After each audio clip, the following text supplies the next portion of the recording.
Bonjour à toutes et à tous. Quand on dit que la France est présente à Moscou, ce ne sont pas les paroles en l'air.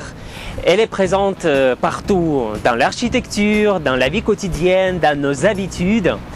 Alors aujourd'hui, pas de pelmeni, pas de vodka, on part à la découverte de Moscou français.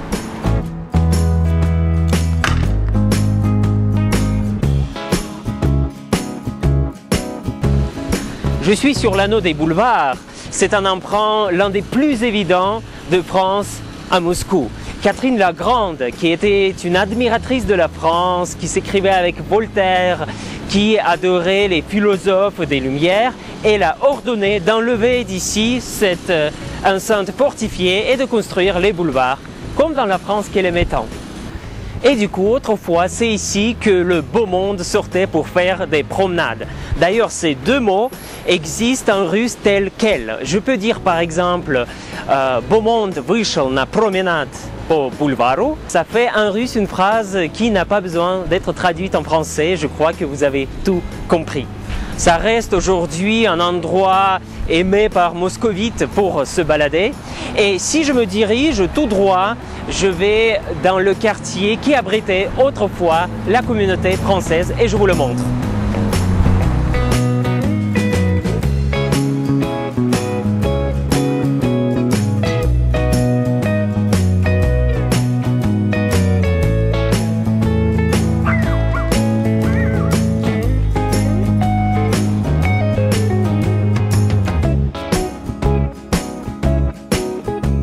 Et voici, je suis dans le centre de ce qu'on appelle quartier français un peu. C'est ici que la communauté française commençait à habiter au 19e siècle et en 1830, elle a eu son église, Saint-Louis des Français.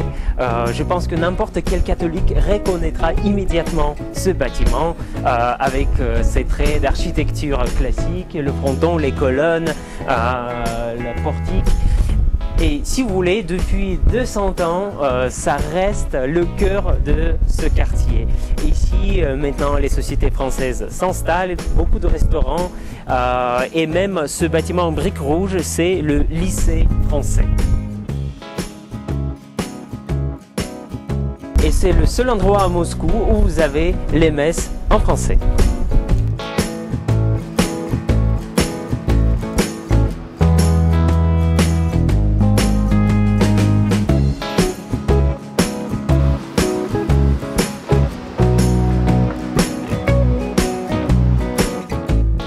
Derrière moi, dans ce bâtiment, aujourd'hui c'est un théâtre, mais avant c'était un grand restaurant, avant la Révolution, qui appartenait à un Français qui s'appelait Lucien Olivier. D'après la légende, c'est dans ce bâtiment qu'avait été inventée la salade Olivier. C'est comme ça que les Russes appellent la salade que vous appelez salade russe. C'était une salade particulièrement copieuse, il était parfait pour l'hiver. Donc sa recette initiale était à la base de la viande de gelinote, ryabchik en russe, ensuite d'olives, de capre, de la salade verte et tout ça lié avec de l'aioli à la provençale. La salade a eu un succès fou, non seulement à Moscou mais partout en Russie et Lucien Olivier gardait sa recette en top secrète. Mais tout a changé à l'époque soviétique. C'était l'époque avec une grande pénurie d'alimentation. Donc du coup, la recette avait été beaucoup modifiée. La viande de gelinote, par exemple, était remplacée par les morceaux de saucisse, plus de l'aioli à la provençale, mais que de mayonnaise. On a vu apparaître la carotte et même les petits pois en conserve. En gros, une recette complètement différente, mais ce qui est amusant, c'est que c'est dans cette version que la salade Olivier est connue en Russie et est devenue incontournable, notamment pour la table du Nouvel An russe. Et peu de Russes soupçonnent qu'il y a eu une autre version. Je peux vous dire plus, si Lucien Olivier revient en Russie pour donner la vraie recette, les gens vont l'accueillir avec beaucoup de surprises. Ils vont dire que c'est tout sauf la salade Olivier. Voilà, et nous continuons vers l'époque des années 20 du XXe siècle.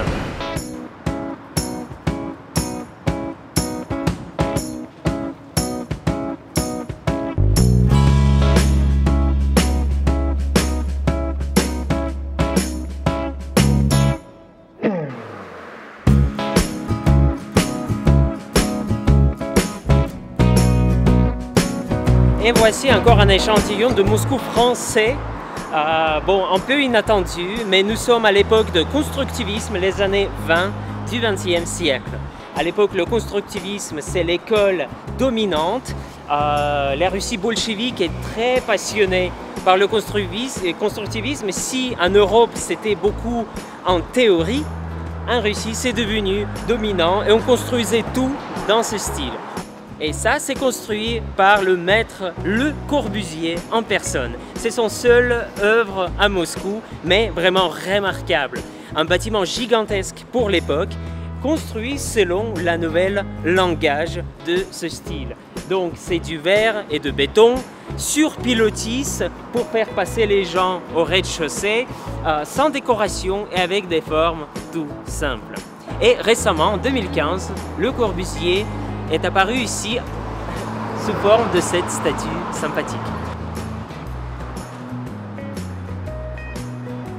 Mais bon, c'est pas le seul monument en français à Moscou et je vous montre le deuxième.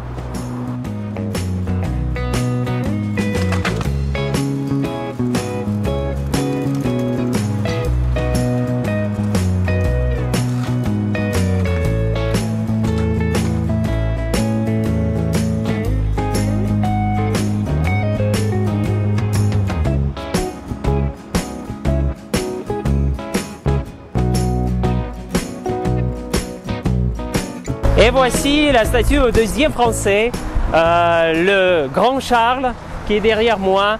La statue inaugurée en 2005, c'est quelqu'un, président français, Jacques Chirac, qui était venu pour son inauguration. En fait, ça nous manque aujourd'hui. On accueille beaucoup moins de dirigeants étrangers en Russie. Voilà. Derrière le général, c'est l'hôtel Cosmos, construit à l'époque soviétique pour les Jeux Olympiques 1980. Voilà, et on doit cette statue à certain Zurab Tsereteli. C'est le sculpteur favori de l'ancien maire de Moscou, Yuri Lushkov. En fait, Tsereteli nous a offert beaucoup de statues, disons controversées, et c'est toujours très délicat de parler des qualités artistiques de ses œuvres. Voilà, moi je ne rentre pas dans les critiques, je note juste une chose, que la plupart de ses œuvres sont toujours gigantesques. Le général, il est de 18 mètres. Et en gros, le maître n'aime pas les petites œuvres. Ces statues sont toujours visibles à Moscou de très très loin.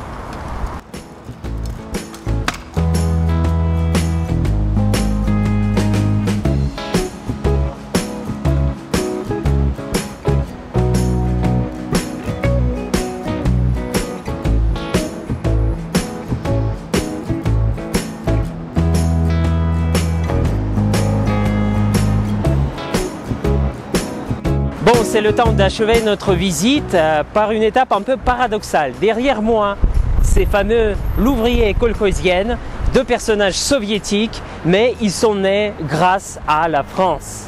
En fait, ils étaient créés par Vera Moukhina, une grande sculptrice de l'époque, pour la participation de l'URSS dans l'exposition universelle à Paris en 1937. Et ils étaient installés, il y a une célèbre photo que je vous montre, où l'ouvrier et Kolkhozienne sont installés sur le pavillon de l'URSS, juste en face du pavillon de l'Allemagne nazie. Donc ils sont nés en Russie soviétique, ensuite ils sont partis pour plusieurs mois à Paris et ensuite revenus pour s'installer ici, juste à l'entrée du parc VDNK. Et même si ce sont que des touristes, je pense que ces deux-là sont des rares citoyens soviétiques à pouvoir effectuer ce voyage de l'autre côté du rideau de fer. Difficile à imaginer en 1937. Mais c'est sans doute aussi une partie de Moscou français.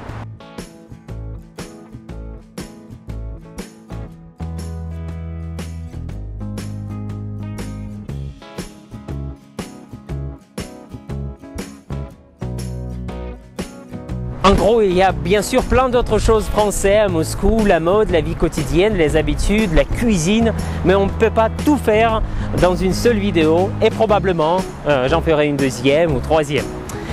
Et maintenant, c'est le temps de terminer. Je vous remercie de votre attention. Abonnez-vous à notre chaîne et à la prochaine.